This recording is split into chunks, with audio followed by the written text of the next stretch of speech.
Hello, everyone. Welcome to Popcast on the Rocks, episode 86.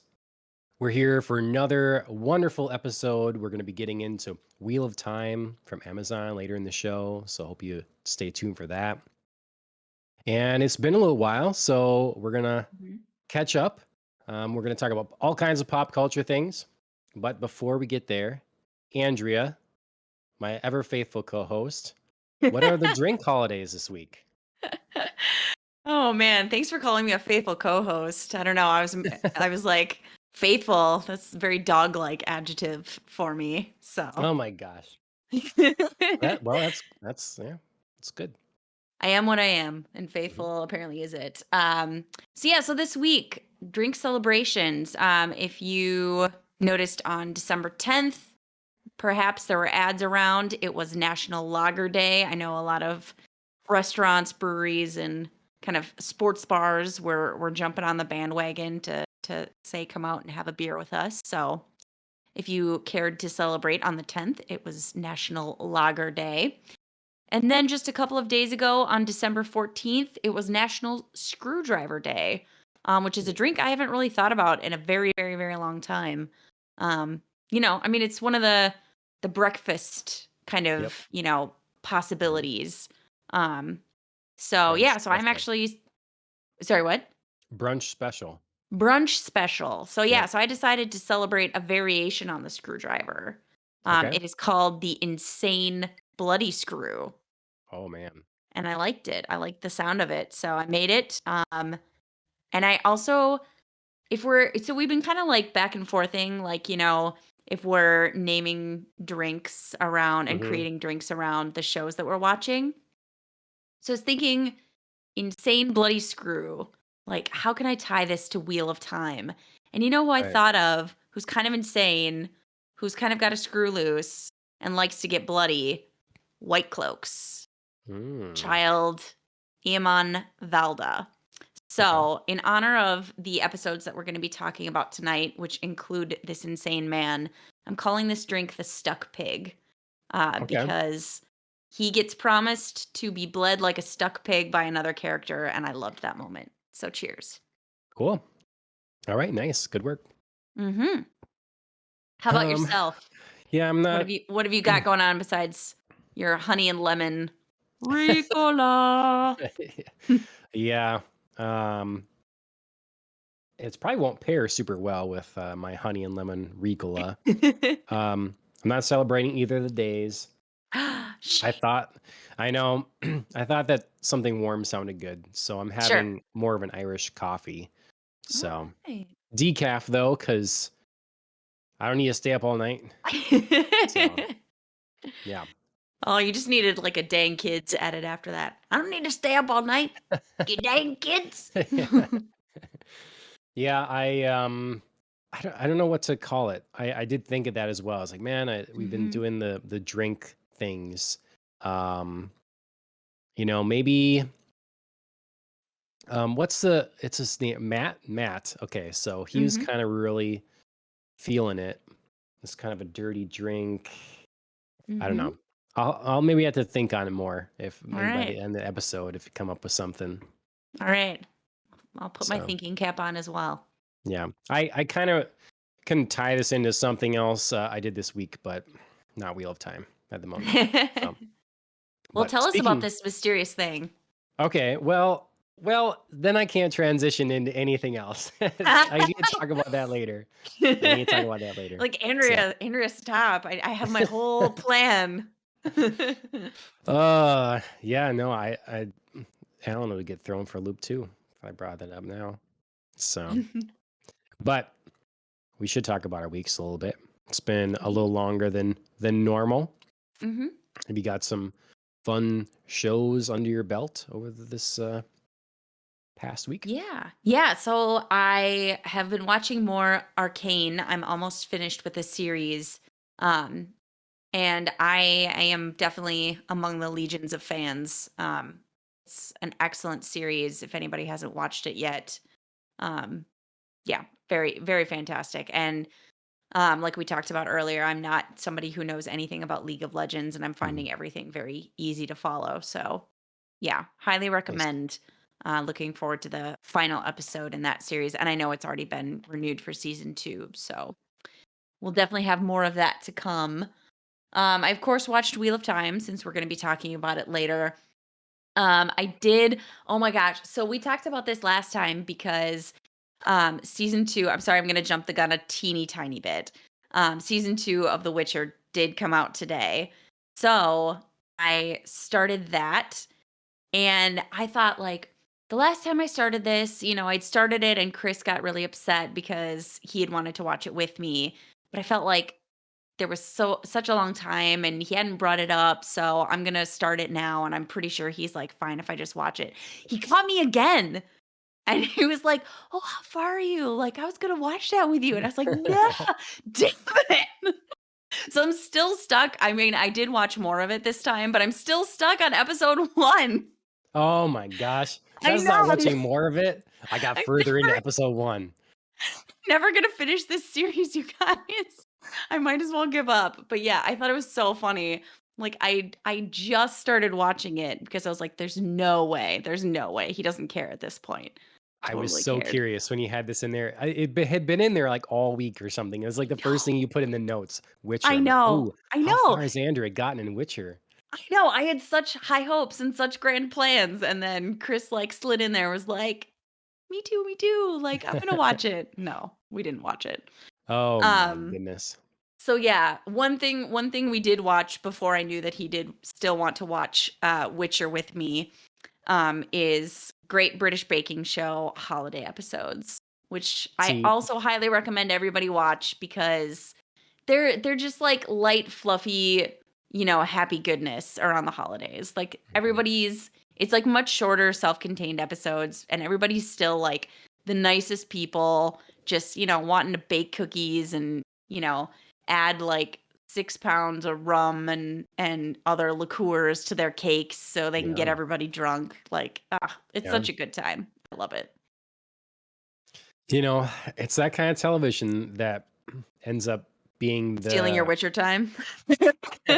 I mean, yeah, if we wanna call it that, Witcher time, Witcher time. Yeah. I feel like Witcher time is just sexy time because Geralt's getting it all the time Yeah. whenever he wants, so, um, Well, but he's yeah. Henry Cavill, so yeah, he is.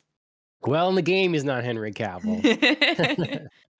And I remember you and Ellen talking to me about Witcher the first time I had really heard about it, and you were like telling me all these like variations of love scenes that you could do, and I was just yeah, like boggled. I was just like, what is happening with this game? Like, mhm, why is this a thing? So yep. yeah, that was the I very first thing that like intrigued me about Witcher, was like this whole thing. I can't remember which one of you was talking about like a unicorn in there too, mhm. and it just like stuck with me for a very long time. There was a debate whether it was a horse and a unicorn, and, Yes, you yes, know, that yep, was the that's thing, right. Yep. yeah. Well, on, like, a side note to that, completely random, when it was the weather was getting bad the other day, Oh, yeah, mhm, we were like, "Okay, we're gonna turn on a local station just in case there's, like see what they're reporting on it or if they're interjecting yeah, to say this or that." And what was on television on the local channel was Dish Nation. okay, Have you watched that before? yeah. Okay. And, I hadn't turned that on in years. Oh, Um, sure. and, put it on, and they, of course, bring up at some point, like, sex and video games. And it's interesting watching people that clearly have no idea, like, what a video game is, basically, discuss it because they're just like, "Have you played the game where there's a sex game in it?" Or, like, they just, like, they think it's some sort of extra mechanic. And then, of course, someone brings up, "Well, can't you in Grand Theft Auto?" It's like, that's the limit of the knowledge, Yep. right there, you know? Grand Theft Auto, kill hookers, like, Call of I was Duty, gonna shoot say people, I was gonna like, say that's Grand Theft Auto is not a good example for anything because like, that's just, like, shock value to the max. Do you know what I mean? well, Like, you know what I mean? Like, there's no, like, I don't know. it was Like to what you say, like, you parents just when kill it came people and, out. like, kill hookers and See, whatnot, but and you're just like, people freaked out because they thought, well, that's therefore then the point of the game. And it's not the Right. point of the game. These games have their stories and all this stuff. It's just the Mm, point is it is a sandbox, so you can do a lot of things. right. But it's not the only game that that's the case or whatever. And I don't know, but It's just sort of the only game where, like, I don't know. I feel like it's the element of, like, hookers. Do you know what I mean? Like, you can kill anybody you want to in a bunch of other games and nobody, like, mhm, freaks out about it. It's just like, I don't know, the combination of, like, oh my god, you can, drive around and kill people and then you can kill a hooker. It's like, my god, mhm. okay. The most Hookers are people clearly too. the yeah, I was gonna say, well, clearly the most like lauded amongst society, hookers, that we're so Right? offended that they're the ones being killed in this Right? circumstance. No. Uh, it just Uh, was a bunch of parents and politicians that have never yeah. played a game that clutching their pearls, being like, "Oh my god, you're creating this thing to be Mhm. terrible." And it's like any other art format. You're going to have, it's going to run the gamut of things in it. So you shouldn't be Right. surprised when there's a video game with sex stuff in it, sex scenes, because it's in everything else. So, Right. Right. yeah. Exactly. Anyways, other than that, Dish Nation was kind of entertaining, actually. So, for a moment, but uh, that's derailment. Anything else? Yes. Anything else crazy this week? I mean, the 5 minutes of Witcher you enjoyed, or I did. I okay, did. The extra 5 minutes that I got to watch with Chris, I did enjoy. So, okay. yeah, I mean, I'm definitely gonna make a push, to actually, like, sit down and watch it because, we wrapped up a few other shows, and he definitely, like, missed the boat for watching Arcane with me. So, he's just gonna have to let that one go, but yeah, Yep. Witcher will be our priority. Cool. Well, Ashley and I meant to rewatch Witcher season one and didn't. Mm, Um, so I don't know if we'll try to rush through that or watch a recap or whatever. But sure. yeah. Um, I Wheel of Time. We're gonna talk about that later. So Mhm. I did manage to get quite a bit of that in this week. And then, as I had mentioned previously, Ashley and I are in a competition for December and Mhm. January Yes. for the highest gamer score. Not again, I don't know which way best to phrase it. If you're familiar playing on Xbox, it gives you a leaderboard each month. It Mhm. resets every month and tells you how many points you're up, how many you've earned for the month. And Yep. so that's where we're competing over the course of 2 months.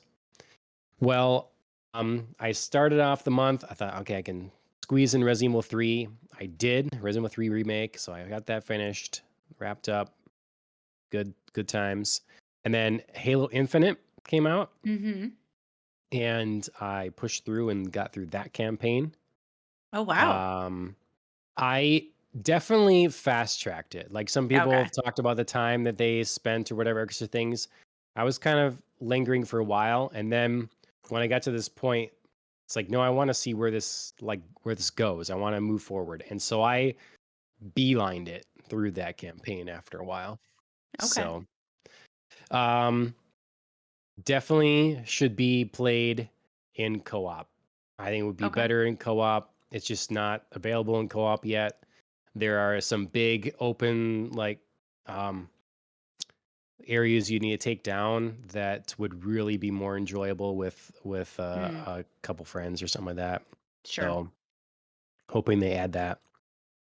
Story wise, um I have a lot of mixed feelings on the story.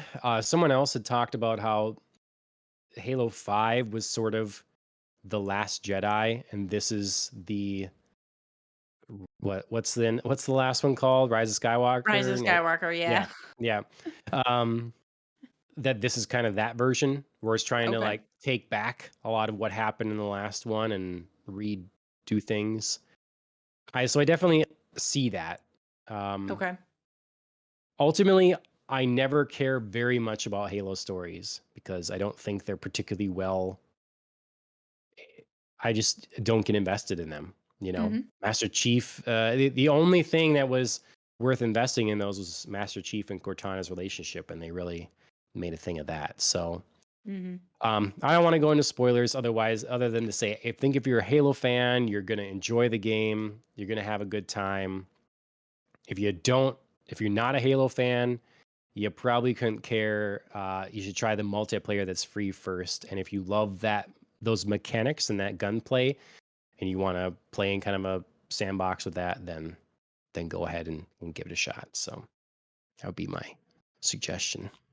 So we're gonna have to come back to Halo Infinite in just a little bit when we talk about the Game Awards because it did win something, and Oh, I want to know how you feel about it because it shocked the heck out of me. okay. Okay. I didn't realize it won anything. So, It did. It did. all right.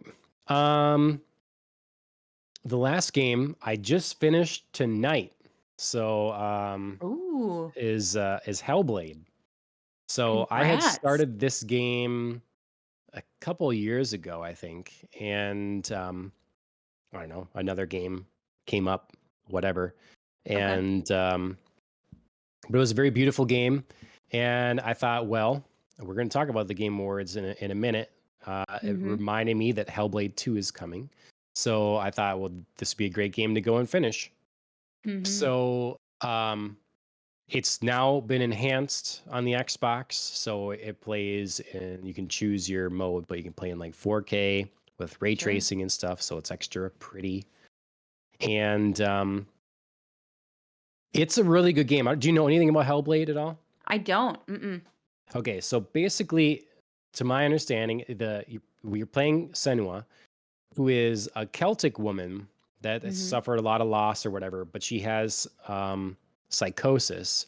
So she's got a real they tried to tackle this game with a very realistic depiction of possible symptoms of psychosis, Okay. and so they consulted experts and whatever, and um, so it's a good game to play with headphones on because she hears lots of voices, people talking to Yeah. her, um, I was and she's noticing that in the trailer for 2. mhm, Yeah.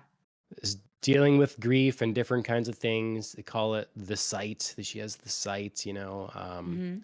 and it's a pretty linear game. It's not a very long game, but it's gorgeous. The combat Yeah. I think is pretty satisfying. They Ooh, this is pioneered some new pretty. technology with this game to get like Gollum, like the motion capture of the face. So they Oh, really wanted to sure. get like all of her expressions. So the camera often goes outside of herself, and she's looking at the camera as she's Uh-huh. speaking, kind of again like an inner monologue. Sure. And her family and stuff has been hurt by the Northmen or the Norsemen. So Mhm. she's like Celtic, but we're dealing with Norse mythology and gods and stuff. And so it's it's really cool. You hear different stories about Loki and Fenrir and different people. So that's a lot of fun as well. You discover Yeah. lore throughout the game. Um, so yeah, I don't understand the ending. I'm gonna have to look up some about it. It's a little confusing how it wrapped up, Okay. but it's In an terms of intense mythology, you game. mean? Or, like, No, in is it terms the of story literally not make yeah, sense? and Okay. because so much of the game is at times confusing. Who's speaking to you? Is it Sure. you? Is it it's is it something it's supposed to make you question if you're seeing what you're seeing. And often Okay. you're not seeing what you're seeing. Your mind is playing tricks on you. So it's yeah, but Interesting. it's a trip. There's some boss fights in there that are insane, really intense. Sure. There's some sneaking moments where you gotta like kind of they try to remove all your senses. So you go through this dungeon to tackle different pieces of it. And so one, they wants you to rely on your hearing. So it's like Mm. follow the sound of water. Another one is trying to use different sight, and another does rumble. So like if you're facing a certain direction, your controller will rumble versus another, Mm. Sure, sure. because you're Yeah. in total blackness. So it's like depriving you of different senses, and then you'll have voices whisper to Interesting. you to do one thing or another. And It's Interesting. a I feel like I very would love that. Like one of my favorite parts of Res Evil 8 was like the creepy house where you're in pitch black mhm, yeah, and you got to like find your way out of there basically without sight. So, yeah, I feel mhm, like this would be really cool. yeah. If you don't play it, like, if you don't like the mechanics of it or something, it would be a good game to watch someone play Mm, if they sure. didn't, like, talk through it, you know, if you could just watch it go through Mhm. cinematically Yeah. and they knew what they were doing, that would be a good way to absorb this as well, Okay. yeah. Highly recommended. At the end, they give a screen like website. You know, if you're dealing with mental disorders, you can go there and give some like helplines and stuff like Oh, that. that's cool. It's definitely a game company that is trying new things Mhm. and pretty thoughtful about what they do. So um, it was one of the anticipated things. The sequel now Mhm. revealed a couple years ago at the Game Awards, was along with the first trailer of the Xbox Series X. Mhm.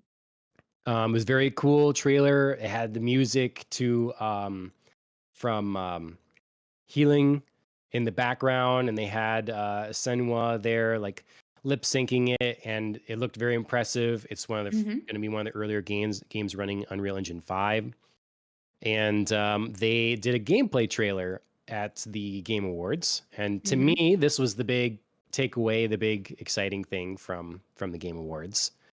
Was the Hellblade 2 trailer. Mhm. Um, Yeah, it looked gorgeous. I unfortunately don't have, like I said, the background knowledge for Hellblade, but yeah, looked absolutely beautiful. yeah, it's kind of like if it's going to become Xbox's God of War, because there's so many Mhm. similarities. Even playing through this versus playing through the kind of updated 2018 or whatever God of War, there's similarities there too. Sure. So yeah. Well, what else did you see at the Game Awards that you enjoyed? Did you get to watch much of it, or like see just some things that came from it, or? Yeah, so I just caught some clips of it, and saw, of course, the winners list that came from it. So what I was saying that shocked the heck out of me, um, is player's choice was Halo Infinite. And Mm. I just was sort of like, "Really? Like, we didn't have anything else that was, like, player's choice?" I don't know. I feel Hmm. like Halo could have taken other things, and I wouldn't have been as surprised, but that one just to me was like it was the only one it took, um, but yeah, I was just a little shocked that that ended up being Well, people's choice, basically. I mean, it shows there was, pent up demand for Halo, I guess, and Yeah. you know. Yeah, I mean, I guess. I felt like there were other things that, like, didn't surprise me, like, most anticipated game was Elden Ring, Mhm. like, to nobody's surprise. Like, Mhm. every time we got on, like, a showcase, everybody was like, "Where's Elden Ring? Elden Ring or bust. Like, I'm stopping watching if there's no Elden Yeah. Ring." So I was like, Right. "Well, yeah, sure." So, that Yep. was kind of that was kind of fun. Um, shock and not shock. Speaking of another shock though, best narrative, Marvel's Guardians of the Galaxy. That Yeah. I mean, I know that we've been hearing so many actual good things about it. I Mhm. just remember like that very first trailer we watched for it and both you and I were just like, Yeah. this is trash. Like nobody's excited about this. Like everything looks wrong with it. Like maybe some visual cool elements, but like, you know, there's no Mhm. story here. And like now to have it be like best narrative is just like, Yeah. man, I'm really just gonna have to like eat my words and play this game and find out what all the fuss is about. So Yeah.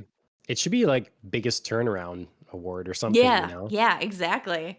Because it's come so far since that very first crappy trailer. So Yeah. yeah, that was surprising-ish.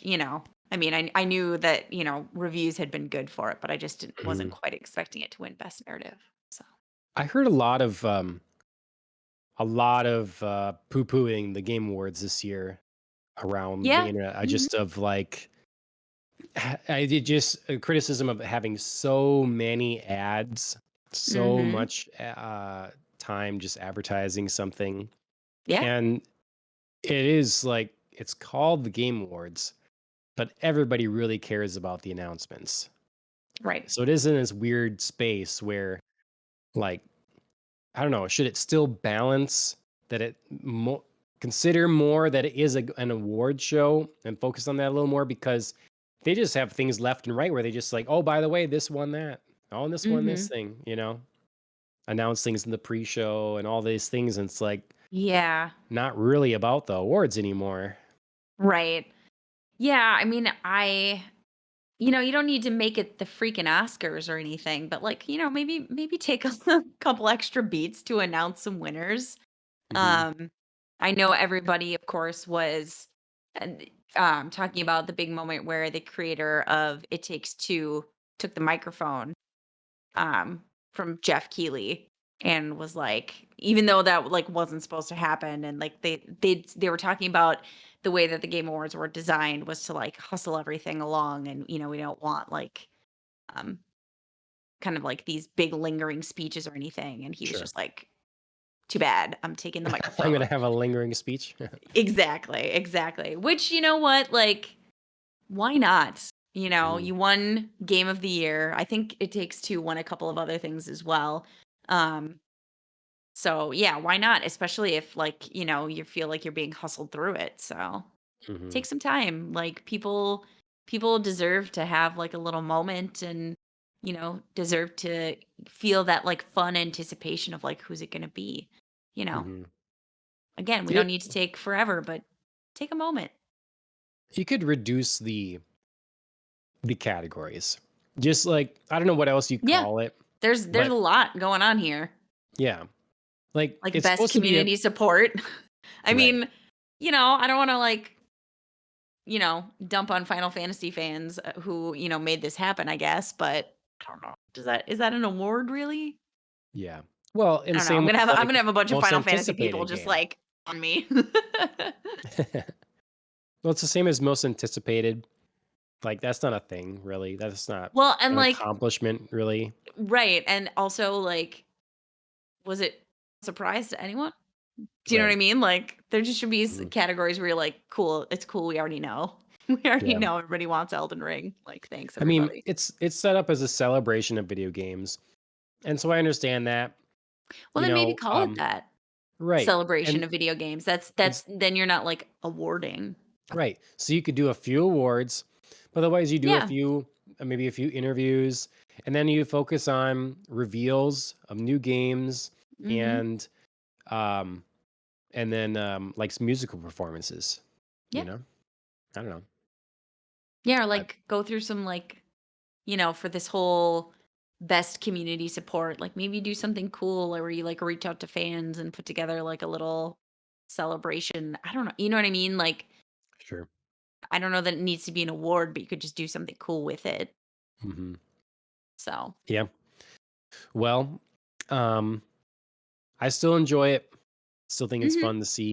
Um, it is an interesting list if you compare it to other years. The mhm, winners. Um, yeah, I don't know. I didn't play a lot of these games, so I guess I'm missing mhm. out. But I'm not gonna um, lie, the one that, I mean, I've heard of almost all of these except for Near Replicant. That oh was the one yeah, that caught my eye for score and music. I hmm, don't know what that's about. It's a cool name. beautiful music for those. Yeah, I So, have Near Automata downloaded that I might play. This is a Near Replicant. This one is a like a remake of okay. or like upres version, whatever, of an older game, Okay. and takes place before Near Automata. That's on Game Pass. Mhm. Um, yeah, long running series. So Okay. very Japanese. Well, I'm interested in that, so we'll see if I am able to check it out Yeah. in all of my Well, non-Witcher time.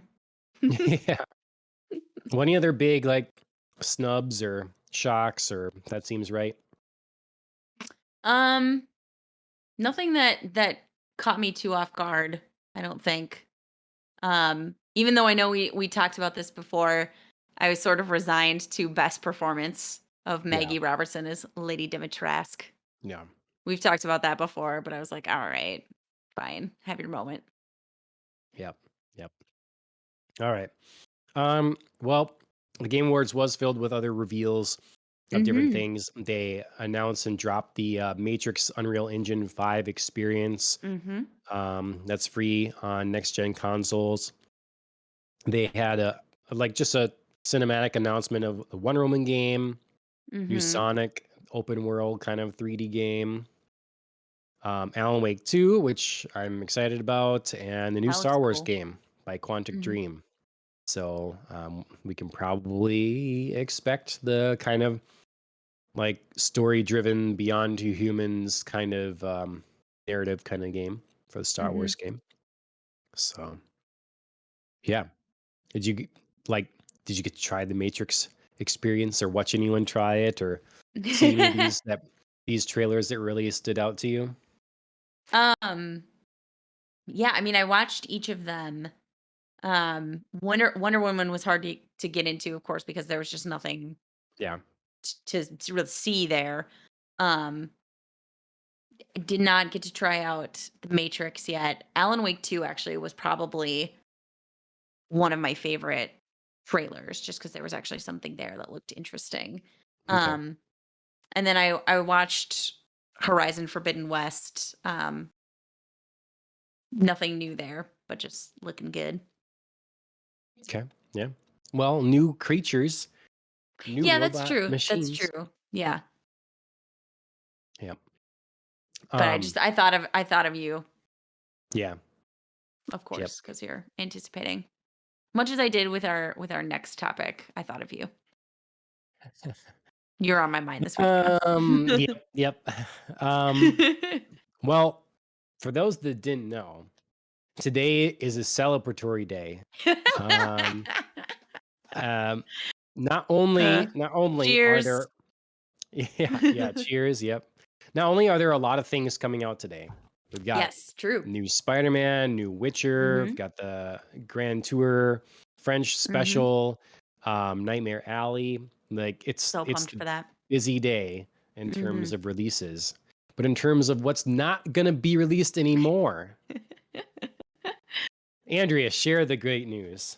Oh, I will, I will. Yeah, so Netflix officially announced that Cowboy Bebop, after its grand one season experiment, is canceled. It is no more. It received very lukewarm reception, even after all of the hyping that Netflix, did put into it, the money they spent. It's done. The grand experiment is done, and kind of looking at a lot of reviews online. Everybody kind of generally agreed that it failed because the series brought nothing new to you know the original, and any twists that they did put on it, people didn't really seem to enjoy. So, yep, Bebop is no more. So, John, you can celebrate. You'll never have to see this again. You know, you'll never see it destroyed again. Mhm. Although I guess I shouldn't Yeah, promise about other never say series, never. Yeah, right. but not with these people, not at this time. Yep. And I would think that any other service would be extremely cautious about ever trying this Mhm. again. So, They won't be. They won't be. well, maybe with Um, Cowboy Bebop, sure. they'll probably try Yeah. something else for another show, but I doubt Bebop is coming back. Mhm. Yeah, it is sad in a way because well, not the season 2 thing, but the just in general because if there was going to be any great anime that could have been adapted into live action that was going to be good, I feel like Cowboy Bebop is one of the prime candidates. Mhm. It's been talked about for years Mhm. about someone doing that and how it could be cool or whatever. Mhm. And yeah, they failed. They didn't understand or respect the source material, I don't think, and they got what they deserved. Yeah, yeah, it's such a weird dynamic. Like I just don't know what was going on in people's heads.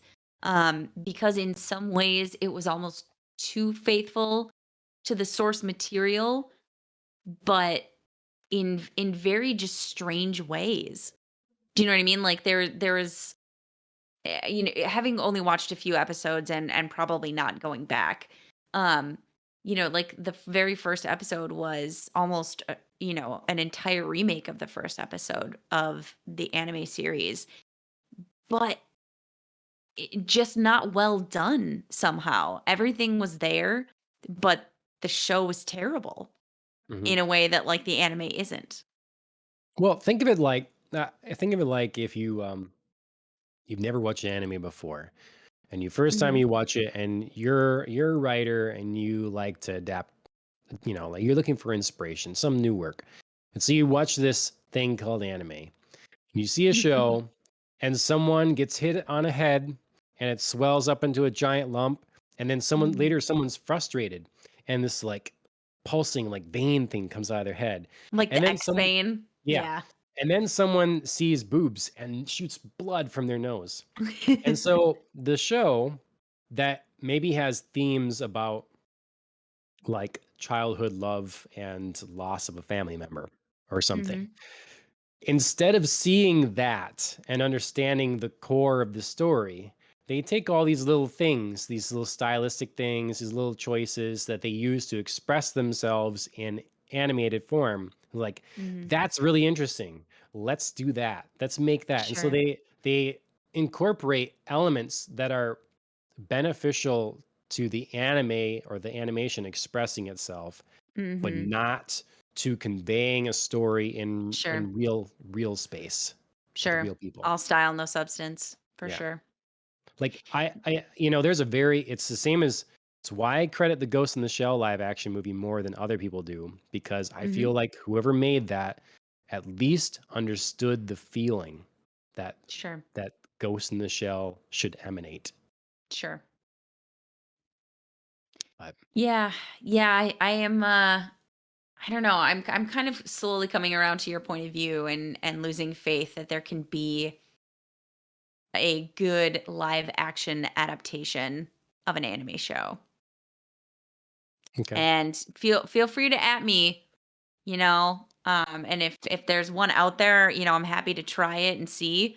But everything I've watched so far has let me down. And it's been good shows. Like Death Note, I Mhm. watched it. It just didn't hit the same. Cowboy Bebop obviously didn't.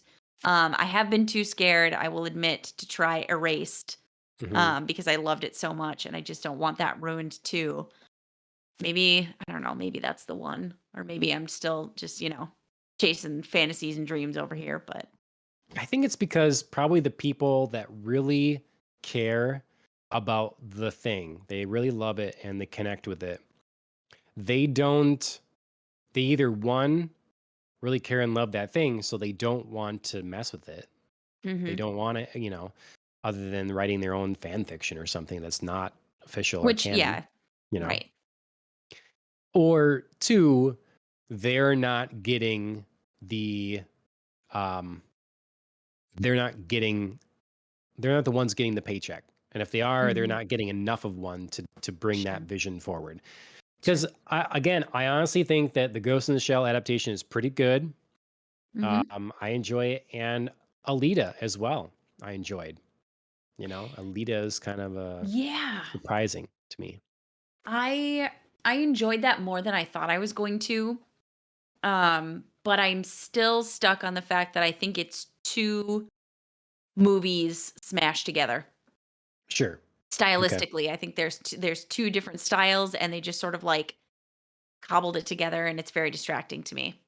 Okay. And the Speed Racer movie. That I haven't see, but seen that. that one is Wachowskis. Mhm. That one is they really lean into the absurd and ridiculous. Sure. And but to me, not being a Speed Racer fan, thought that that was worked well for the show. The show is, Mhm. like really playing that up. But maybe there's people that are Speed Racer fans that really disagree with that. So I don't know. Sure. It might be me on the outside. Sure. Well, yeah, I mean there's always the danger when you love something so much that, like you just don't want to see it screwed up. Yep. Yep. All right. Cruising right along. Um, Mhm.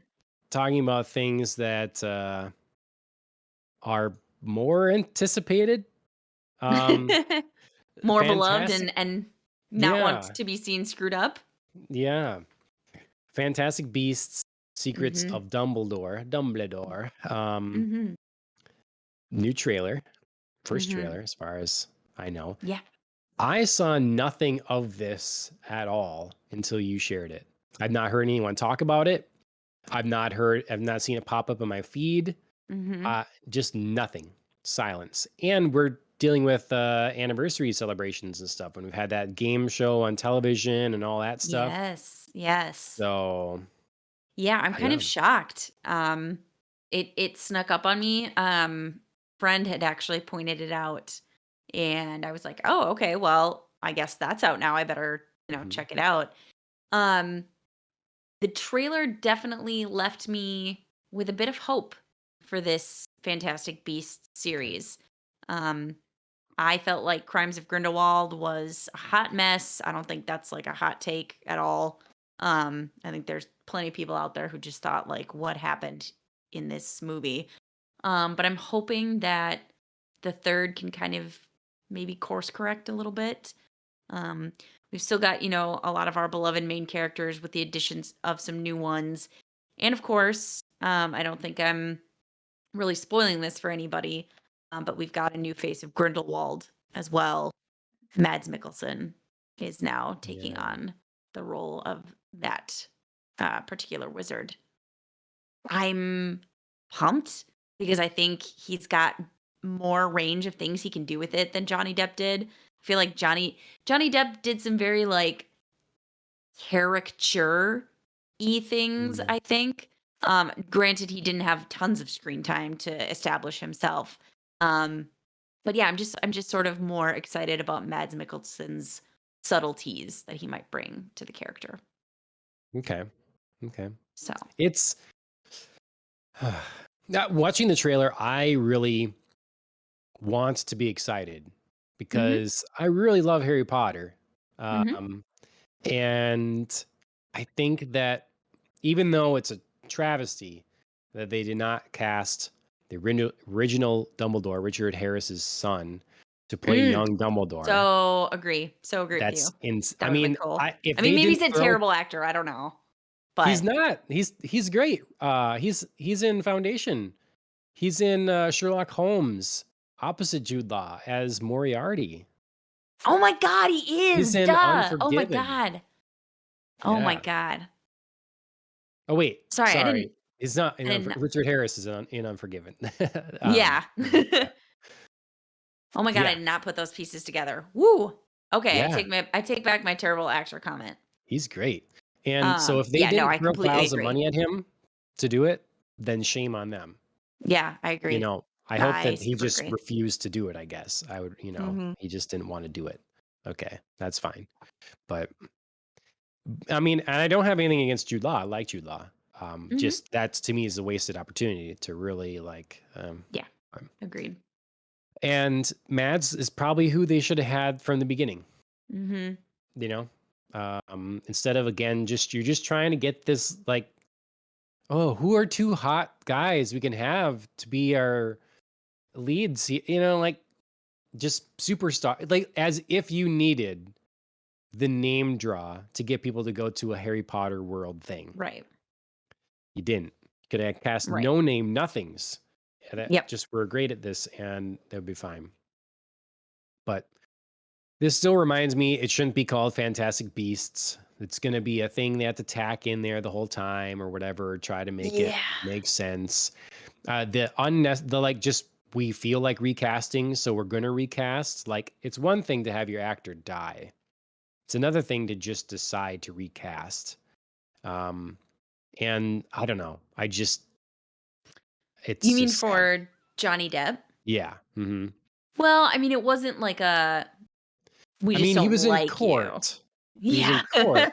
But, like, did that stop him from filming? I mean, was it a like, "Will we need to Yeah. put a pause on everything because he's in court?" Or I don't know. I truly don't know. I mean, I would suspect the answer is no, and they just sort of were shying away because, it's not really great for a movie to have an actor embroiled in legal drama, especially anything about spousal abuse. Mhm. No matter who they find at fault. Of course, there were multiple accusations back and forth, so I don't want to get too far down the rabbit hole in that sense.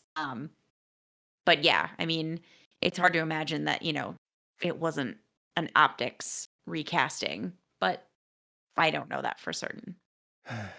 Yeah, I mean, it's a lot to do to your franchise and one of your main Mhm. people for optics, you Like know? I said, And though, I mean, Johnny Depp did not have a bunch going on in the second movie. So at least there wasn't like hours of screen time that he had spent establishing himself as Grindelwald. Like it's frustrating and it's annoying and it's as I find any recasting, I'm gonna have to like rewire my brain a little bit. mhm, Um in this one, I think I'm gonna find a little bit easier transition because I like the recast and I haven't seen Johnny Depp A in a long time and B much as Grindelwald. So mhm. Alan brings up, like, they recast mm, War Machine, in Marvel movies. And yeah. yeah, I mean, but that was That was one tough but good. it was early on, you know? I don't think they understood the scope of the behemoth that they now had or whatever. And you look back when how many films we've had since and okay, makes sense. This is He's so I don't established as Rhodey now, yeah. right, right, you know. But it Um was a tough transition from 1 to 2. yeah. I mean, Iron Yep. Man was so big. I mean, when you think about it, it launched the entire MCU. Mhm. And Yep. everything hinged on that movie being successful, and it was, and then suddenly they were like, "Well, surprise, we're just recasting Rhodey Yep. for number 2," and nobody knew why for the longest time. Mhm. Well, I don't know. I mean, yeah, ultimately, I'll see it. We'll see what happens. I Mhm. don't have high expectations. But I Maybe really that's gonna be a good thing. it could be. I really did enjoy the first one, and they just I did too, yeah. really, really the second one. Wow. Yeah, there was Wow. I honestly, I mean, as long as we're gonna kind of keep on this theme, the second one reminded me a lot also of this latest Star Wars trilogy, where characters sort of, like, suddenly changed motivations and, like, switched, who they were and, like, events and things seemed to be rewritten, and you're just like, "Okay, like, I don't know what this was for, but sure, like, it's happening." So I don't know if, like, 3 is gonna be, like, another, Rise of Skywalker, like, course correct on that. Fingers crossed that it's more successful in whatever, kind Mhm. of smoothing over of storylines it tries to do. See, but they shouldn't have to do that because I again, agree. this is an author, you're writing this as a series, which is what they I should have done with Star Wars, but didn't clearly. So I Right. can't possibly imagine you're doing that with these movies too. Just shooting from the hip, one after the other. It'd be good to know, because Mhm. I'm not really sure how to explain the very glaring, like, character, and temperament rewrites that seem to be happening in the movie. I think Queenie is probably the most egregious. Sorry, we're getting into a rabbit hole Yeah, and I'm yeah, dragging us down yeah, there. and But you know what I we'll mean? get into Like yeah. it's just I 2 was just awful in a lot of ways, not least of all, character motivations, and I hope 3 is better. The trailer seems to at least be a stronger story. Yep. Well, right around Alan and, your husband and my birthday, so Yes, we'll get to find out this April. indeed. Well, and other things that, I guess another award show. Yeah. Um, did you get to catch this, the People's People's choice. Choice Awards, I or did indeed. Yeah, I was curious as to kind of a number of categories that were going on and some of my highlights just because they're things I like or people I like or they were kind of surprising to me. Black Widow was chosen as movie of the year, um, but Shang-Chi beat out Black Widow for action movie of the year. So that was, I don't know. I Isn't always Black feel Widow an like, action movie? yeah, they decided they're different things. So But Shang-Chi I beat see, out that's Black why I hate all Widow. these categories. That doesn't make I any know, sense. I know. So if they're Like, I was both just gonna action say, movies, then Shang-Chi couldn't win Best Action Movie because when it's, yeah. yeah, because it's not the best movie then. Yes. No, that's Ah, always what gets me. Like, I saw that and I just sort of expected Black Widow to win, and then, mhm, you see, like, Shang-Chi win and you're like, "But what? Like, mhm, how is that possible? You already chose Black Widow." mhm. So, so that was just funny to me. Um, Dwayne Johnson won both male movie star and comedy movie star of the year for his role in Jungle Cruise, Okay. which is out on Disney Plus if you haven't checked it out yet. Something else I loved was that Loki got show of the year and Tom Hiddleston got male TV star of the year. Mm. So kudos over there to an excellent show. And I think, it's well documented. I love Tom Hiddleston and he did a fantastic job. Um, I'll have to check those documents. Yeah. um, Never Have I Ever won comedy show of the year. I know we haven't talked about it on the podcast, but I've talked about how I've watched it.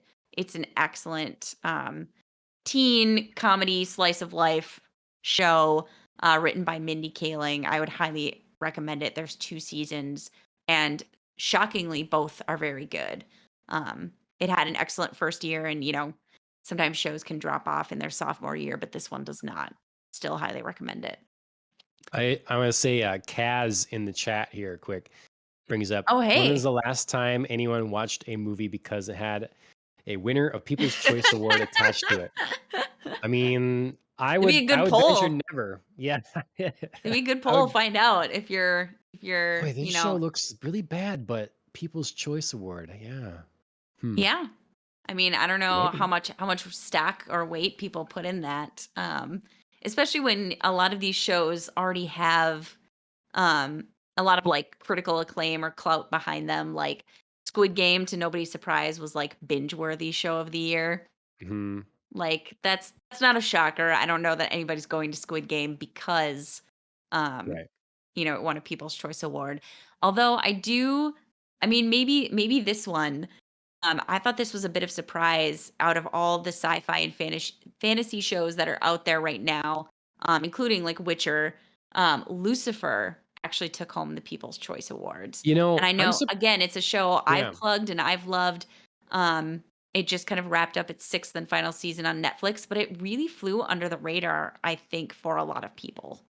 See, you say So that because I think that too, but Netflix is still the biggest streaming service. Like, it it just is. is it's the thing, and in the Lucifer is consistently or often in the top charts. It's Hmm. in the top 10, so, like, yeah, maybe it's not discussed as much, but people are watching it. Yeah, yeah. I just think like I don't know. Out out of the shows that were nominated, I expected some with, like, more word of mouth buzz, like Castlevania, or The Witcher. Like, I know Castlevania is not exactly, like, a perfect fit, but Mhm, people's choice categories, are pretty nebulous and pretty, like, generous in their, like, application of sure. what's in a category, so, I just sort of expected other things to get it and was surprised when Lucifer did and happy for the show. Well, I think a lot of things too, it is gonna depend on timing as well. Mhm, Lucifer wrapped up not as long ago as mhm. Witcher, True. and so something that people have been maybe watching and enjoying more recently. So, True. Yeah, I mean, especially with the People's Choice Awards, that's a point well taken because critics often, like for other award shows have like, okay, this is my set time period of things. I have to watch them to like in order to make a choice. People's Choice is a little more like freewheeling, like yeah. it's whatever you've been watching at the time that you're probably going to Mhm. put down. It's like Loki's show of the year. Is it really all the television we had this year? I mean, I enjoyed Loki. But out of the the best choices, I show of the think year? I can't remember what the other choices were along with it, but I wasn't, like, super mad that I thought another show was being snubbed, but let me go back Okay. and take a look and see if I still think that's true. Yeah. Um, oh my god.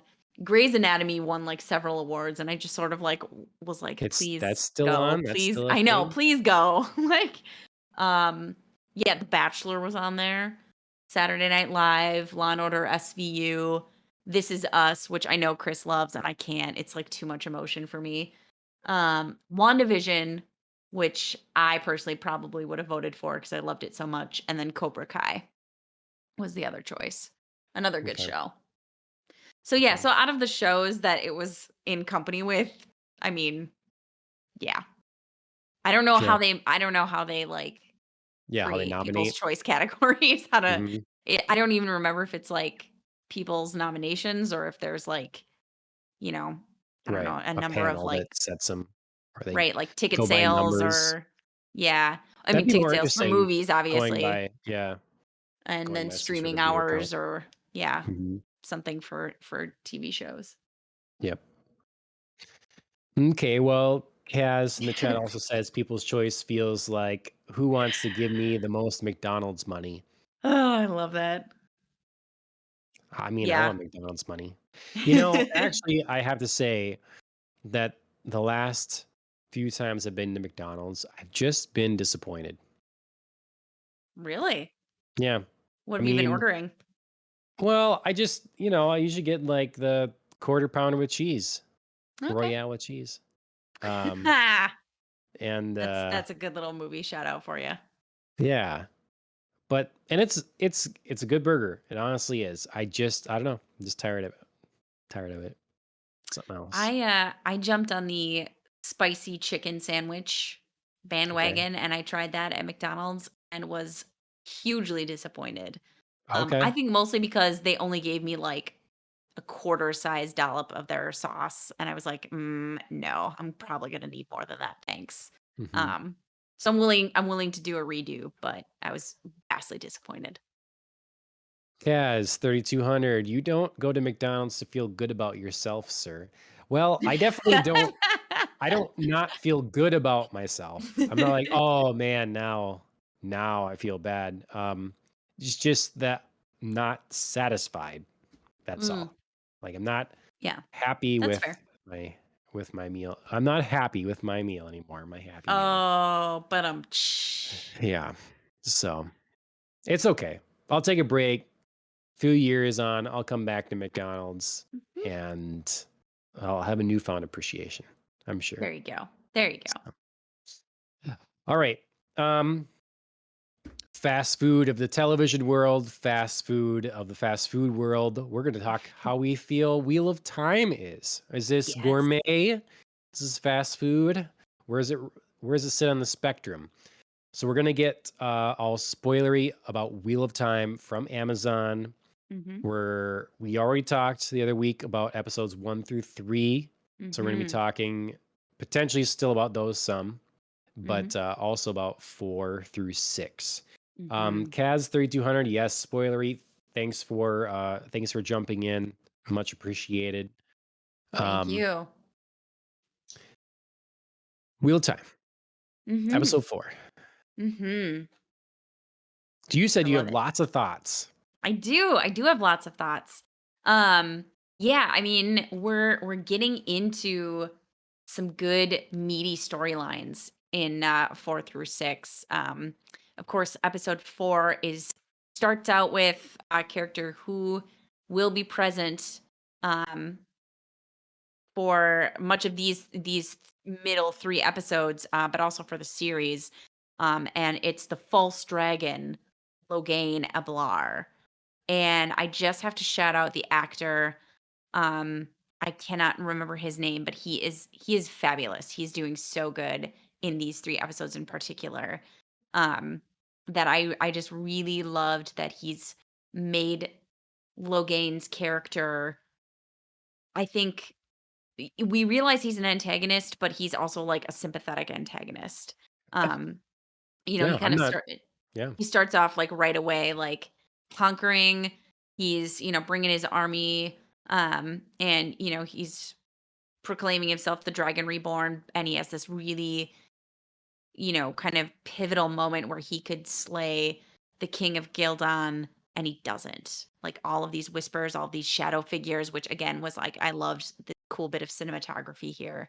Um, and he shows mercy. So we kind of sort of are like lulled into thinking, well, is he really all that bad? Are men Yeah. automatically really tainted by using the one power? Like he's, Mhm. clearly able to still um, make human decisions and show mercy, but no matter to the Aes Sedai, especially those of the Red Aja, they capture him and they're bringing him at the beginning of the episode to the White Tower to sit in judgment before the Amerlin seat, as is their very ingrained tradition.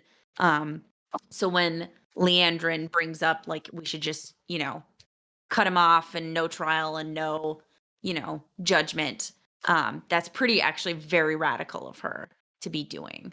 And I think that's established much more so in the books, but a little bit here, as you can see from the other characters' reactions. Okay. Yeah, I definitely didn't know what to think about this. I always like a Mhm. story where it's not what it seems, so I was Mhm. ready to go along with, okay, as I comment later, no one seems particularly happy about whatever authorities are in place in this world. Mhm. Yeah. You got the white cloaks that seem to have some sort of control that they definitely want to enforce. And then you definitely have those of the White Tower, the Aes Sedai as well, that Mhm. have an authority, and no one seems particularly like trusting or anything of either of these groups. So Mhm. I'm like, well, is this person a just purely a conqueror, or is he revolutionary? I don't know what the Mhm. deal is. So, but yeah, I think he's done a good job for sure, and I was very interested in the character. Mhm. I absolutely agree. I still have some issue with. I still don't love the special effects. I still Yeah. haven't grown to love them. But I there's enough. I yeah, I love them at times. At times it works really well and at times it doesn't.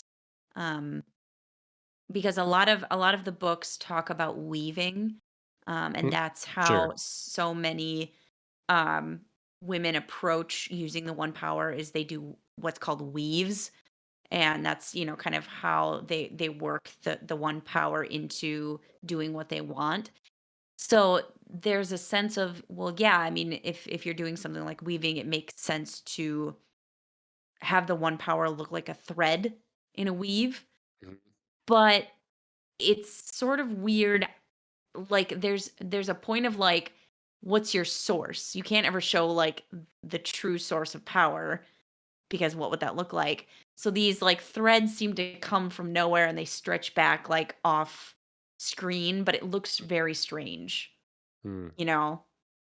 Yeah, I just see a meme of Nene Leaks like kind of doing this, and there's just weaves around her, like floating and coming and going. That's what I see. She's weaving. Yeah. Yeah. Yeah, it's a tricky thing to bring to life. Like I said, I think sometimes they're successful and sometimes they're just like, I don't know what else to do. This is good what Well, we're gonna get. So here it comes. there was a moment in one of the later episodes where I forget which one it was now.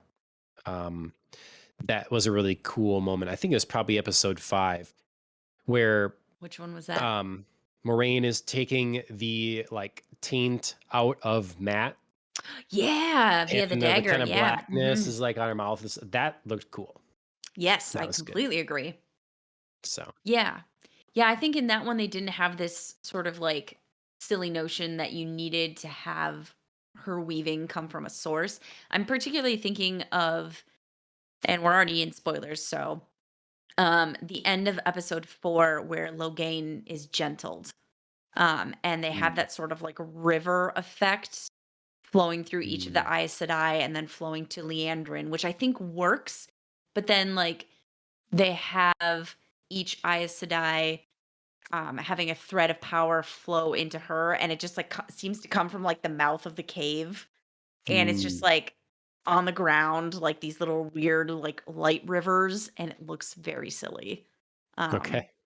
so yeah, that was just like a moment for me. I was like, oh dear, that didn't quite work out the way you wanted it to. Hmm. Um, let's see. Yeah, I forgot all that happened in we were in Episode episode 4 was big. 4 yet. Yeah. A It lot was going very on there. big. We Yeah, learned a I mean, lot we about like warders, and we're introduced to yes, some more of them. yep. And You get to see I more like of like those the different moments. Ajas. You know, we saw green, we saw red, of course, and blue. I don't think we get to see yellow just yet. I think it's red, green, and blue were the main ones that we got to see there. But of course, you know, a little at a time, and we saw Mhm. all, like you said, all of their warders. Um, did you kind of follow the warder rules that each Aja has? Well, I mean, it definitely was interesting, like figuring out how things were going, because I wrote in the comments like, "How nice they each rep their own color. Like we're just gonna Yes. have fun and be distinct, and we're in different colors." Yes. And then I didn't really realize that, like, no, it's like a group. Like we're Yep, it's a thing. specifically so like okay, the colors make sense now. Yes. Um, Order, I mean, it just it seemed like it's like this. They talk about it being it's like a marriage. They talk about being such a bond, and you can feel what the other one feels and can go Mhm. through it and stuff. But then you have ones that create like they're like polygamous. And so they Yeah. have Mhm. many, warders. And so that's an Mhm. interesting how that I don't know how that's decided, or how you decide you need to have more or one, Yeah. or why it's necessary to begin with, or anything like that. Like that's Yeah, not yeah. fun. So reds I think are the easiest to understand. They have none.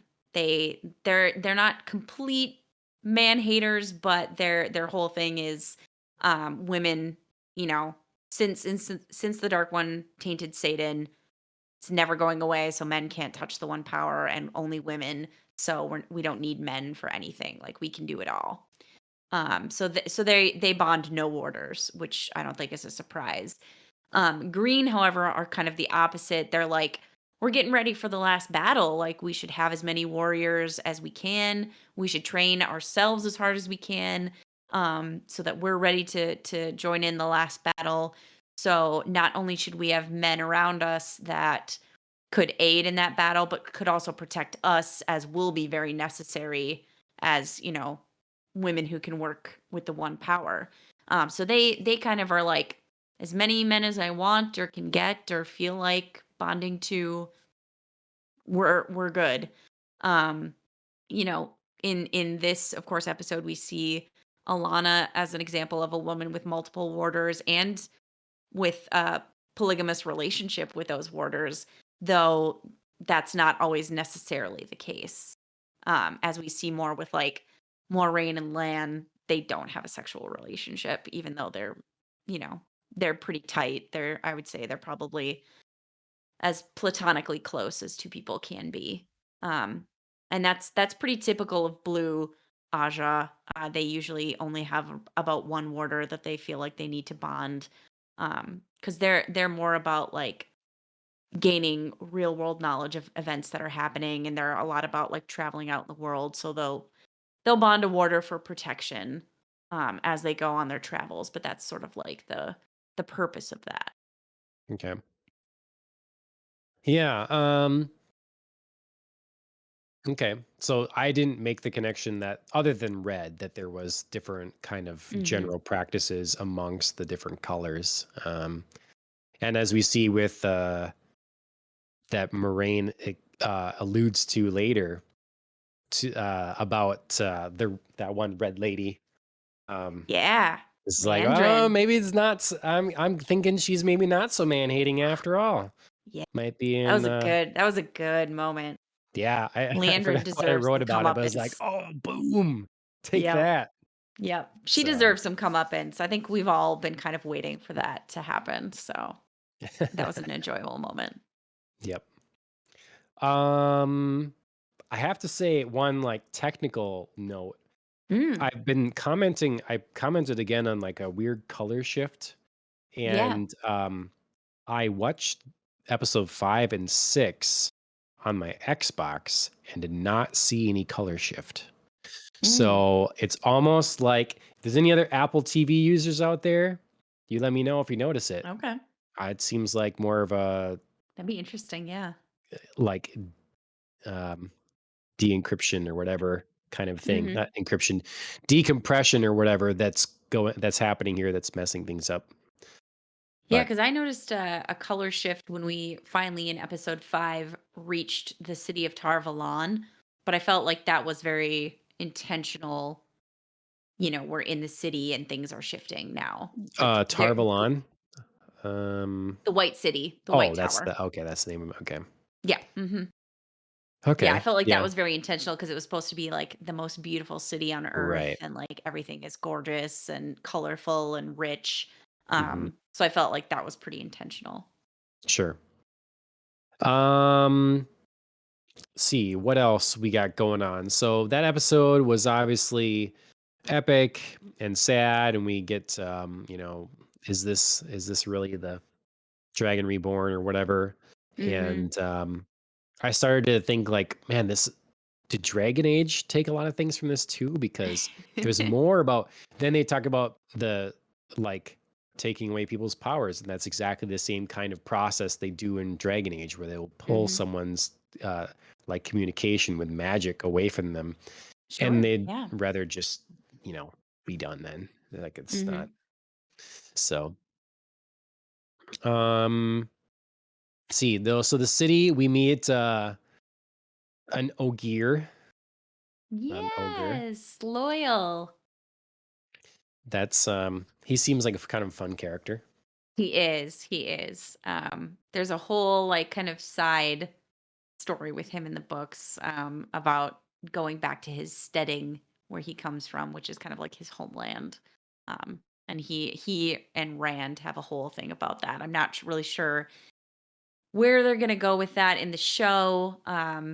Obviously, at the end of episode 6, he's joining our kind of company on their travels through the ways, which he does again in the books. But yeah, I'm not really sure how far the show is gonna take that. If he's just gonna be kind of a fun, kicky side character, or if they're actually gonna give him like a plot of his Sure, own. sure. You know, um, I had mentioned before about a YouTuber or whatever that was really like held off on finishing his books for a long time Mm-hmm. and then finally did or whatever.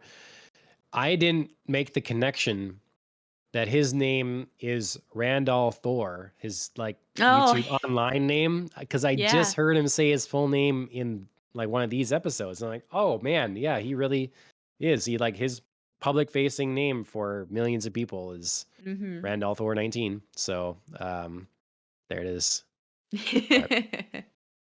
But um so speaking of Rand and Matt and the group, they've all come back to the Mm-hmm. city. They've all managed to get here. Or I guess two of them haven't at this point. Um, but Right. how we feeling now yet about everyone's journey thus far and like how like have you changed your mind on how anyone's portrayed kind of in this core group or are they still servicing their roles decently enough or Yeah, I would say so. Um, I mean, I think one of the things that the show has done differently from the books is the entire, dagger sequence with Matt doesn't really happen this early. Hmm. So I think they borrowed from later books to make things a little bit more interesting for him. I'm glad they did so. I think he really kind of needed a little something to happen for his character, and I think it's a great way to hold off Rand and Matt meeting Moraine and the other Aes Sedai because, of course, Tom Marilyn is very the Gleeman that they travel with across along the road is very cautious about that because he thinks Matt can channel. And he's like, I've seen this happen to others. I've seen the madness in real time. It's awful. If you can keep him from touching the source, maybe he's got a shot. So that whole storyline, I think, made a lot of sense, gave that character a lot of things to do. Um, and I think just gave us kind of a good opportunity to get to know him and in a way get to know Rand a little bit without him needing to take center stage. Um, he could just be kind of, continue to be concerned friend, and it worked for him. Sure. We haven't really delved too deeply into Rand's character, um, which I'm expecting that we'll do in the next few episodes because we kind of got more focus on Matt, more focus on Perrin and Egwene. So I think Rand's turn is coming. Okay. Rand just reminds me so much of like an Anakin Skywalker, Hayden Christensen kind of thing, and so it Yeah. annoys me. Like right now, he is the one I'm most bored of. He Yeah, just I think these episodes kind of dropped some hints that we're gonna have to explore Rand's character a little bit more. yeah, with Ogier like talking about his history and stuff that he doesn't Yeah, seem to he's think an is a thing. Aielman without knowing he's an Aielman, and that's I mean, I'm not gonna spoil anything, but the story of the Aiel people is gonna be very, very big Okay, if the show kind of, follows the books. sure. So that's gonna be Um, something. let's see. Where else do you want to take this? What else? Okay. Uh, the pronunciation of Land's name is getting worse. It is. Oh my god. Okay, so episode 4, I really enjoyed like the scene around the water fire and Nynaeve kind of like getting in and being like, "You guys are fun, like you're people." Like, she's kind of warming up to the Aes Sedai via their warders. But they're telling a story about Lan and they're like, "And that was the end of Lan Mandragoran." And I was like, "Stop. Stop." And then jumping ahead to episode 5, so to backstory it, of course, if you've watched the episodes, the end of episode 4 ends with a battle with Loghain's army. Loghain ends up breaking out and killing a sister, and then leaving her warder to mourn her death, which I thought was a beautiful job by that actor as well. Um, but that actor, or excuse me, that character, Steppen, um, kind of displays for the audience the strength and the depth of the bonds between Aes Sedai and their warders. He just can't live without his Aes Sedai, Karini. Ugh, now I'm butchering names. Um, and he ends up taking his own life. And the episode 5 ends with his funeral scene at which warders and Aes Sedai are gathered. And I don't know if it's like the head warder or just like the oldest warder there, but he can't even say Landman Dragarin. He goes Landman Dragarin. And I just like, I don't know if I think it was just like it's just like in the moment we just had to use this take. He just messed it up. But of course, like me with my pronunciation issues, I fixated on it and I was like, oh my God, we can't even say his name anymore. That's Oh, it was the why Lana worst. was so upset and distraught. It's like, you Right. can't even say my name right. Beat my chest. Yeah. Oh, So, yeah. I couldn't handle it. After so many episodes of mispronunciation, we couldn't even like say his name. It was the worst. so I guess while we're on it, that's kind of one of my bigger issues with these few episodes thus far is I really did Mhm. like he said his name is Stepan. I did like the way that he portrayed the loss Mhm. and like lets us understand the Right. connection. Um, but then when he turns around and takes his own life and it has his Mhm. funeral, which is really cool, but Lan overreacts. Yeah. And I'm not saying that that's not what he was directed to do, or maybe even the Mhm. connection they had, but Yep. it's almost taking over. Like you're supposed to be emphasizing the bond between Aes Sedai and Warder, and Mhm. then you have a Warder and a Warder, Mhm. and we've barely seen them together. We Right. know that they've traveled together, we know they're friends, we know that kind of Right. thing, but there are some of the most, like, heartbreaking, terrible separations and losses and things, and you still don't see someone break down that much. Mhm. So, I thought that was overdone and took me out of the moment Yes. because they had not earned that kind of response, for us to, like, to be there with them on that. Mhm. Yeah, I agree with you. I thought what was more effective about that scene was Lorraine Yes. crying, Right. because that's Lan's emotions flowing through their bond to her that she can't hold back. Yep. And I just thought that that was far more effective and could have just been more quietly understated and poignant in that Yep. moment. I Yep. completely agree. So, um, let's see. I asked at one point, Mhm. um, I'm like, I'm wondering if everybody is gay in this show, or at least bi, if it's a prerequisite. And then later I'm like, so everyone really is gay. Like these people are gonna die out. So Ah, I want to know if there's any sort of lore or something that makes this make sense, uh, sure. numbers wise, because there seems to be a very high percentage of swing either way in Yeah, amongst this organization or city or whatever. sure, sure. So what I can remember from the book lore, um, and I think I'll start with Aes Sedai, because well, I'll briefly talk and then lore.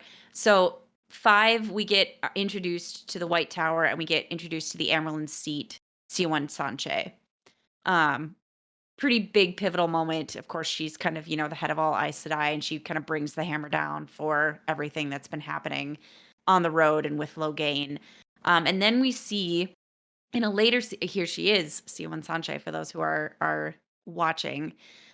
We see in a later scene her and Moraine sneak off. Um, and we find out that they're in fact, involved. They're lovers, Lavas. unclear lovers, unclear to what extent. The term for this that the books uses is called pillow friends. So it's much more subtle in the books, when Robert Jordan wants to indicate that two Aes Sedai are romantically involved. That's the term that he uses. It's called pillow friends.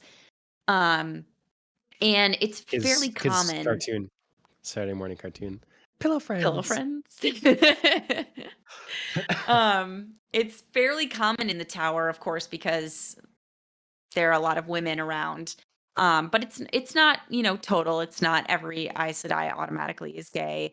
As we see, of course, with Alana and her two warders, she's very much interested in men and very interested in being romantically involved with men.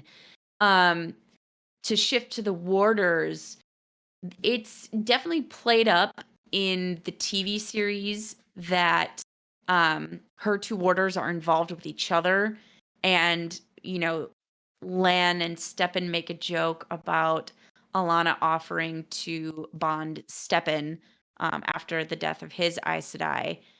Um and if he takes her up on it, he's going to have to figure out how to be with men too. Mhm. um in the books, that's definitely not like an automatic thing that the warders need to be involved with each other, um, or even that they need to, be involved with our Aes Sedai. With greens, it's more common, but certainly not necessarily a requirement, especially if greens have bonded multiple warders. They could be interested in just one, and the others are there again as like deep friendship connections. So I But think I thing think of the show feeling kind of that feeling kind of and stuff. You're one of the well, other warders, and then you feel yeah, that. so that's why masking the bond comes into place, and Yeah. that's a skill. Again, in the show, it's kind of glossed over because I'm guessing time. But it's actually a thing that Aes Sedai have to learn how to do, and it takes quite a bit of time and effort for them. It Okay. it takes less effort the longer they've been bonded to a warder. Um, but again, we'll see if the show follows some of the storylines that I'm thinking they will. We'll get an example of how difficult that actually is for a younger Aes Sedai to do. Okay. See, that'd be good because it kind of bothered me watching it because I was like, well, Yeah, yeah, in so real you're telling time me you could there. just like take your ring off and like head out on the street for a Right, while, peace, and bye. then Yeah. yeah, and it's like I thought this bond we just got through seeing that this bond is very important, and now Right. you can just like whoosh toss it aside for a while. Yep. Yeah, And no, it's so actually, like, incredibly difficult and complex, and they talk about that in the books. Of course, I think just for the interest of time here, Moraine just has to be like, "I can just do it." yeah, it's interesting. I mean, uh, coming at this from not knowing anything about it, my how my Yeah. perception changes, with what they're giving me up front. Yeah, So, no, it's fun to talk to you about it, having not having that context because of course I'm taking things for granted in the show because I know about them and I know about the background in the book. So it's like, yeah, that kind of is actually a problem. They should probably like address some of these things. I mhm, mean, like I said, some of it you just have to roll with, yep, but yeah. yep. Um, oh yeah, you talked about the drawing of the darkness on the dagger looking cool too. Yeah. Yeah, Um, absolutely. Yeah, I definitely uh, I do wanna shift to Egwene and Perrin and their yeah, encounter with the White Cloaks. I yeah. mean, I mean, your they drink is named after the guy. the stuck pig, man. Yep. Oh my god. Mm. Yeah, he is such a great, like, clear-cut douchebaggy villain. Yeah. There's no redeeming qualities, um, about Child Valda. Um, and, I think that's on, like, full display in these couple of episodes where, of course, he first attacks the Tuathan, the peaceful Tinkers, and just because he wants Egwene and Perrin, Hmm. no real reason to have them other than like, hey, I remember you. I want you again. Yep. Um, and then, kind of shames Egwene by stripping her bare. It's very actually like prison like, Hmm. stripping her bare, showering her down, making her wear kind of a uniform, and then tying her up for questioning. Yep. It's pretty brutally inhumane. Um, I definitely so I have a whole thing about sounds, and that whole like washing her scene just like set me on edge for what was to come. Just because it was all like this like scraping, horrid, Yeah. like, oh, I just like felt it in my skin. See, So it was really interesting because it was obviously with it's wrong and the way it's set up is like disturbing, but at the same mhm. time, it's like you aren't being bathed and you probably haven't bathed in a long time. So you're like getting bathed, and clearly no It's one's. like They're also yeah. no, they're not doing like other things might have them. They would show leering looks from people and they would like creep factor up the moments. They Yeah. don't. It's a mechanical, we're Yep. literally scrubbing you down. Like you're being washed. And so I almost wanted a little more explanation there. I put in the comments like, okay, so they got a thing with cleanliness. They Yeah, really need mhm. to, They do. but then they brought in the dude and like just strapped him to the table. I'm like, okay, well, they didn't wash him, you know? So I didn't know Yeah, what, he's but it's yeah, like I think they're thinking he's more of like a tool, whereas to get like her to yeah, Egwene leave, is the yeah. important one, so like Mhm, let's just set her up. Because even if they don't leer at her, like she still feels it. mhm, You can just feel like the actress is doing a wonderful job portraying her uncomfortability and her yep, just like feeling of their looks, even though, like you said, they didn't really like play up that they leered at her. yep. What episode did that happen in? Is I think that, that's 5. okay, so those all okay. Yeah. Yeah, but yeah, that was so it was good to see them again. It was, Mhm. interesting, that they were both showing their abilities there and stuff, So I was Yes. anxious to see exactly what was gonna happen. Um, Mhm. I thought too she might, like, do something way more powerful, than what happened, but Yeah, but it it was worked out. it worked out, and Good little bait it and was kinda switch. cool. Yeah. It was kinda cool, and then all the wolves come to rescue. That Yep. was fun. Wolf brother Perrin. It's Mhm. happening. Yep. So, but yeah, it was an Yeah. intense it was a set of intense things, and so far, some of my favorite scenes in the series have been involving the white coats or white cloaks or whatever. Mhm. Yeah. Yeah, I think not only was this, again, a great like setup of, we we as an audience are led to hate the white cloaks and they're pretty straight up villains, but a lot of big things happened. I mean, Egwene purposefully touched the source, so we know she's really got um talent and can go to the White Tower and study there as well. Perrin, of course, like kind of evolves further along with in his bond with the wolves and what he can do with that. But then also we get the big confession from Perrin, um, Yep. which I'm hoping means we can move past the fact that he did, he killed his Yeah. wife. I still find that storyline very unnecessary. So I'm hoping, the fact that he revealed it to Egwene and is kind of relieving himself of that burden Doesn't means make we a can, mark. yeah, we can move past it and we can move on to other things now for Perrin and his storyline. Okay. Yeah. Um, I thought that was interesting then too, a moment when, so Egwene and, what's her face? The Wisdom, Nynaeve. Nynaeve, that's her, Yep. that they were meeting the head Aes Sedai here, and, Mhm. do you like how my just descriptors are just like this person, that one? Um, and she was saying something about how you like the most power or something, and um, what's her what's her face was getting really. She was like really excited. She thought he was talking Oh, about Egwene, her. yeah. Yeah, Yeah, yeah, yeah. totally, totally, she And did. then she's Yeah, like that was cute. super like, wait, what? What are you talking Yep. about? That was a So, great that was a great, like, comedic moment in a yeah. in a show that doesn't really have too many. That was great. Hmm. Yep, I like Yeah, no, that. I completely agree. It kind of unfolds a little bit that way in the books too, like Egwene, gets a lot of praise for her power, because she isn't insignificant, and then people are like, "But Nynaeve, whoo!" Like, most Yeah. powerful in Egwene. Like, I think the point in the books when that's revealed, we're sort of seeing the story from her eyes, and she's definitely like, Hmm. "Heyo, Yeah. thought I was cool. Guess Yeah. not." Yep. That's a Maybe I good shouldn't moment. have thrown Rand into the dirt after all. That's right. That's right. Um, Girl, you better learn. um, I also do like, speaking of the wisdom, I like that she's getting, one, she's getting some more character development, Mhm. but two, that she's being put in her place once in a while. I'm still so sick of Agreed. her.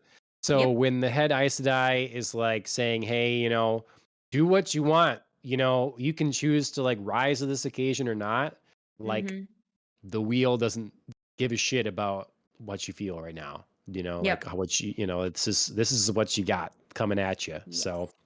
make what Yes. you will of it. And then my favorite part probably of the show so Yeah. far was Moraine saying, you know, you if you proclaim to take the name wisdom, maybe you better start using some of it or Mhm. showcasing some. I'm like, yes, Yep. yes. That was a So great moment. Yeah, Nynaeve has always been one of my least favorite characters, in the book series, and it's not shaping up any different in the TV series. So I think that's just, in a weird way, that's a compliment to the actress because she's portraying, book to screen very well. So yeah, so I also enjoy those moments. I loved Moraine's little like, you know, smackdown in that moment. I love the Amerlin seat, being like, yeah, Wheel doesn't care what you want, especially mhm. because um to me, Nynaeve is one of those characters who always goes around proclaiming, like, nobody tells me what to do.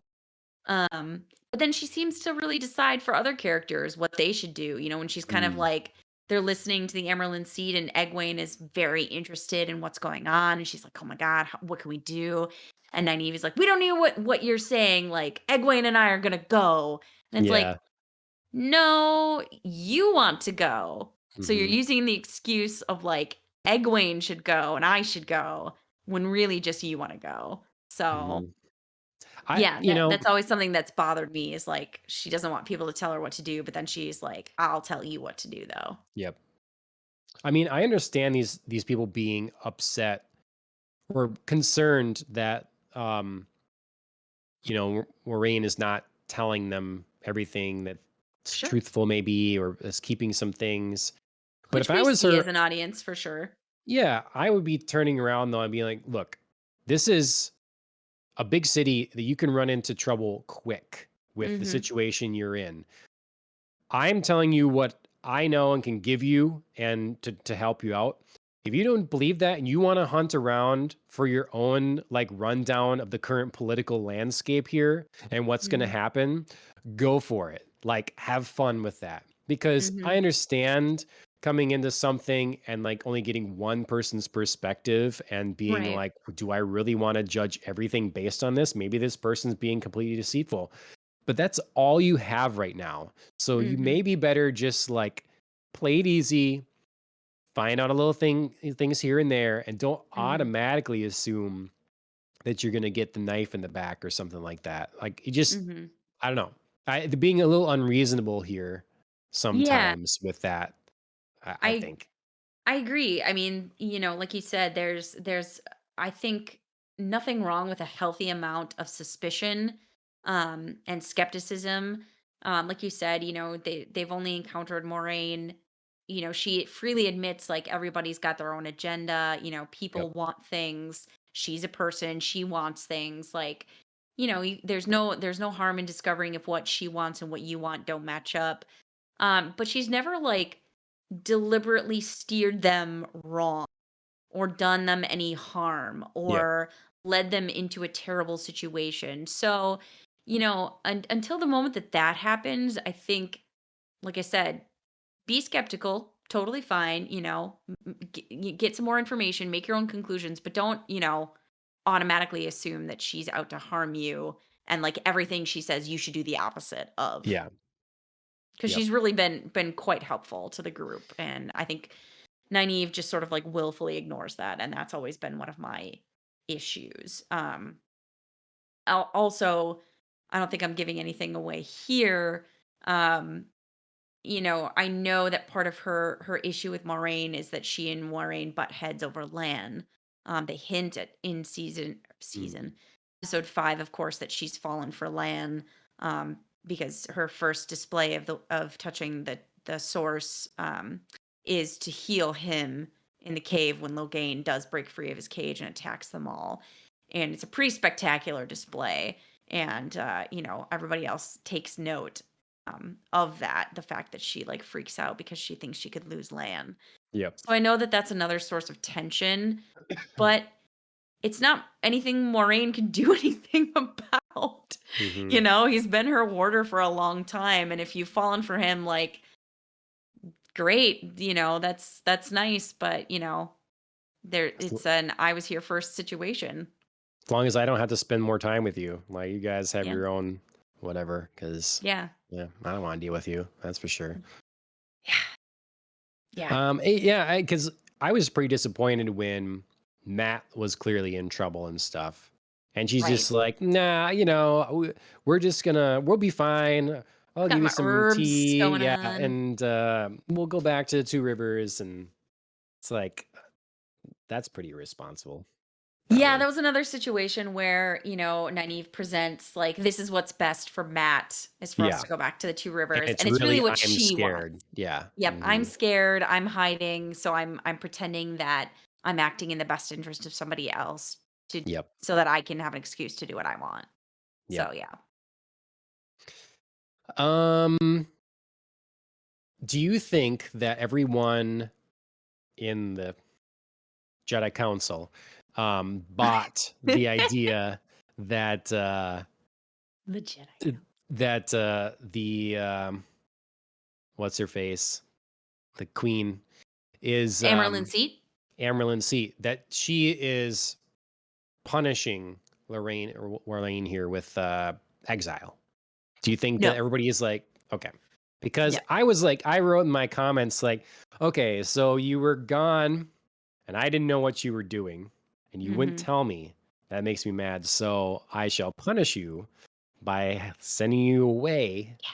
to where I won't know what you're doing and I'll Yeah. probably not hear what you're doing. It's like, that's not really, you're kind of just giving her exactly what she wants. Yeah, So, totally. Um, and I think people know it, um, but exile on its face is a very serious punishment for sure. an Aes Sedai. So it fits, even though people know that's what Moraine wants. It's still extremely serious. So on its face, it looks like the Amerlin Seed is punishing her. Mm, And she is a bit in a way, because she does say that you can't come back, right. and there's no wiggle room there. Um, as we see with her swearing that oath, Yep. um, like there's literal binding that goes into it, so she can't break it unless she wants to go insane. hmm But she needs to So like yeah. still serve the seat, right?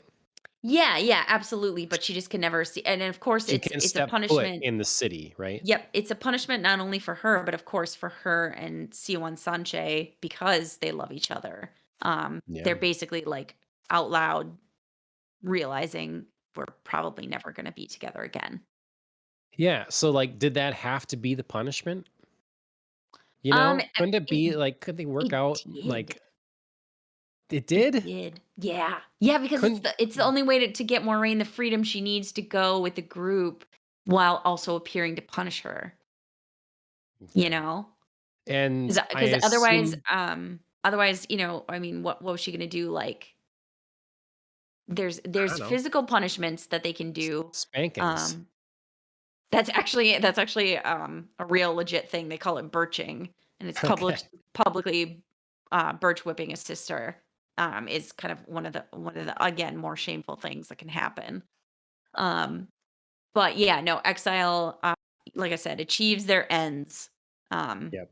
in setting Moraine free, but then also appearing to punish her. Hmm. Yeah, I'm assuming they'll explain better later Mhm. why politically it's so uh wrong to be upfront in any manner or suggest that you are looking for the dragon reborn and dealing with this at all. Well, yeah, so part of what the show loses in telling us that the Dragon Reborn can be a female is it wouldn't be so bad if you were looking for the Dragon Reborn because like the rest of the tower is okay with females channeling. When it's only a male, that's the part that's the problem because the reds are so like any male touching the one power is wrong. And Hmm. sort of generally the rest of the Aes Sedai agree because men touching the source do go mad. So it's really not like a thing you wanna be doing looking for the Dragon Reborn, because Hmm. if you're wrong about it, you're unleashing a male who can channel on the world and who could be, capable of great acts of destruction. Sure. So it's kind of a bigger deal to be out looking for the Dragon Reborn when you know he can only be male. Okay. It's Okay. not so much to me if the dragon can be female. Yeah. It's not So that is that bad. settled? I mean, it would still be bad if you were factoring in like, okay, it might be a male, and then you're going to mess around with that.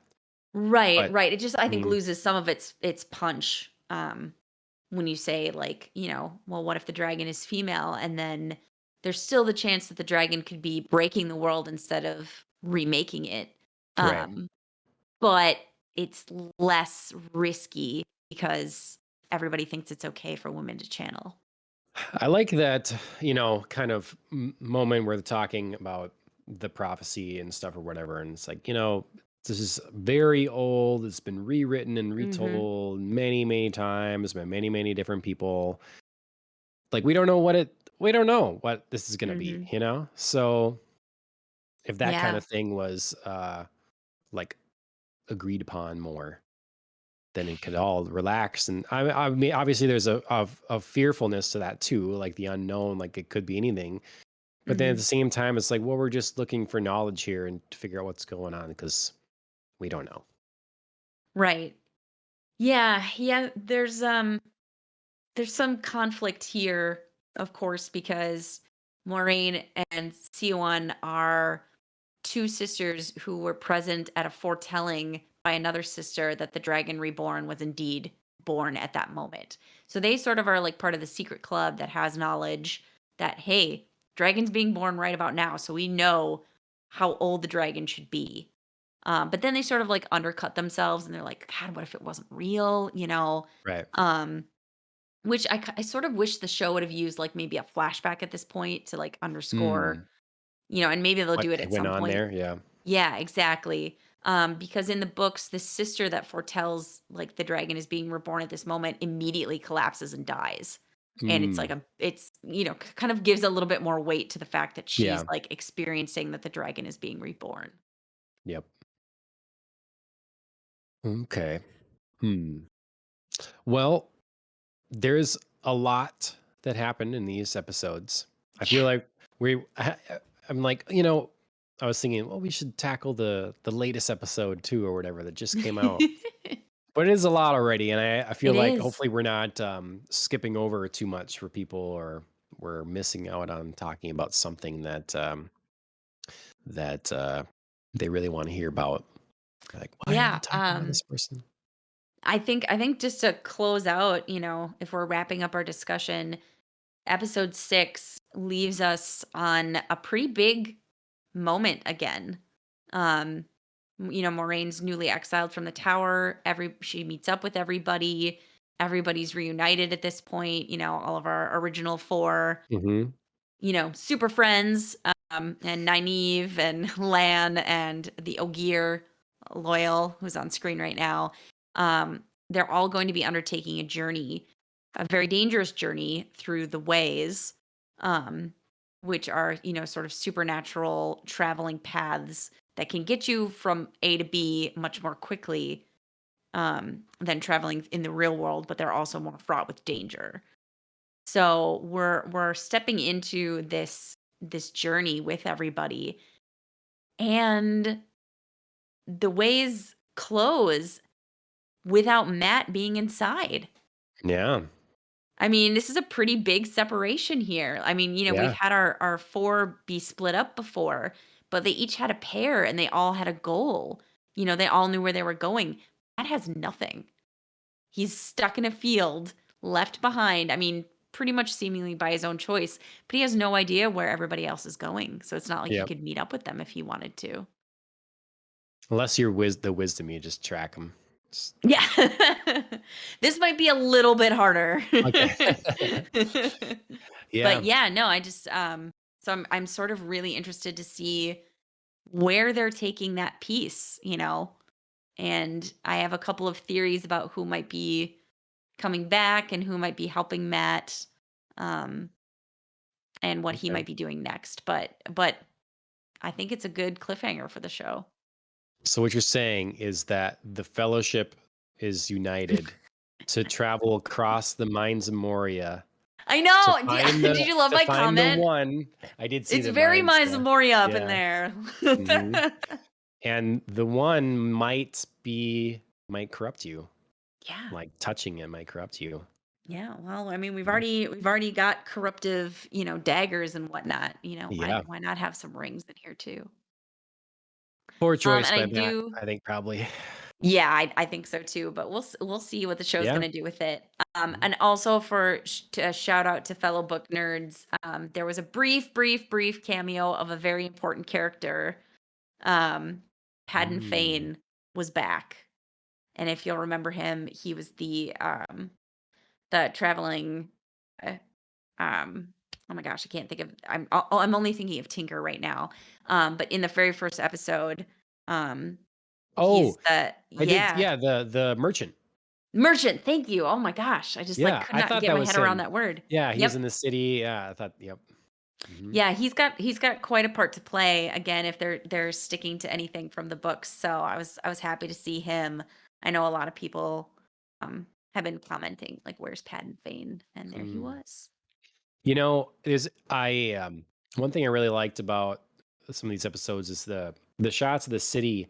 I'm like, Mm. this is what I'm picturing for my one city in my own campaign. Like Oh, this cool. kind Okay. of scale and this sort of like shape and just the hustle and bustle and just the general, like that's very, it gave me a good image, good image Nice. to use some new descriptors and stuff because I just saw this. I'm like, that is a lot of what I was going for. That's great. Sure. That's, you know, so I bought the vision of the city very quickly. I did So, too. Like I said, everything was well put together for this set. Like I said, everything was very clean. The colors were very rich. Everything was on a grander, warmer scale. But again, I think that was the whole point of the city. So everything felt like, yeah, sure, this people would clean it up, and you mhm, know there'd be markets everywhere and people dressed richly because this is you know that part of the city. Whether there's another part, yep, TBD. yep, yep. All right.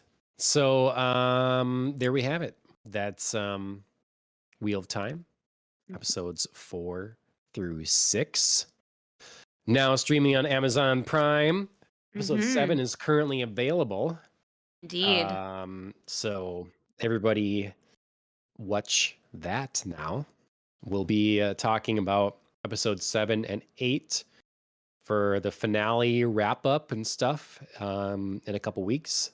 Mhm. So we got time to watch them and let it sink in and send us your thoughts, Mhm. that kind of thing. And next week we'll be covering Hawkeye. So Yes. the back and forth persists.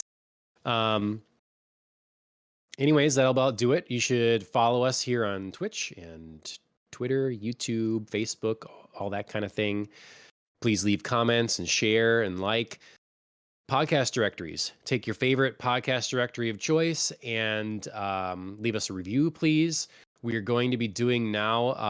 I had signed up for a while. Looks like we were selected or were able to do it now or whatever for video being available on Spotify. Excellent. So gonna try to do that this week and do that going forward. So let me know what you think of that.